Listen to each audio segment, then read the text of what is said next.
Mas pinaigting ang ugnayan ng kapulisan at komunidad sa isinagawang First Provincial Advisory Group for Police Transformation and Development General Assembly kasama mga City at Municipal Advisory Group for Police Transformation and Development noong June 2, 2026 sa Provincial Capital, Tres Martres City, Cavite. Dinaluhan ito ng mga stakeholder mula sa iba't ibang sektor bilang suporta sa mga programa ng Philippine National Police na nakatuon sa police transformation at community partnership. Naging sentro ng pagtitipon ang formal na panunumpa sa tungkulin ng mga bagong opisyal ng City at Municipal Advisory Group sa pangunguna ni Governor Francisco Gabriel Abeng Remulla bilang patunay na patuloy ang pagpapalakas ng police community partnership sa lalawigan. Sa kanyang mensahe, sinabi ni Police Colonel Ariel Red, Provincial Director ng Cavite PNP, ang kahalagahan ng matibay na pakikipagtulungan ng komunidad sa kapulisan upang maisulong ang mga programang naglalayong mapanatili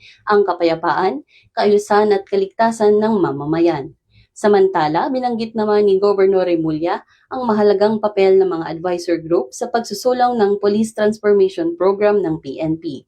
Ayon sa kanya, nakatutulong ang mga ito sa pagpapalakas ng tiwala ng publiko, pagsusulong ng mabuting pamamahala, at pagbuo ng mga makabagong solusyon para sa mahusay na serbisyo publiko. Sa pamamagitan ng pagtitipong ito, muling naipakita ang kahalagahan ng pagkakaisa ng kapulisan, pamahalaan at komunidad sa pagtataguyod ng isang mas ligtas, mas maayos at mas progresibong Cavite. Mula sa Cavite Police Provincial Office, ang tahanan ng mga bayaning pulis, ako ang inyong PNN correspondent.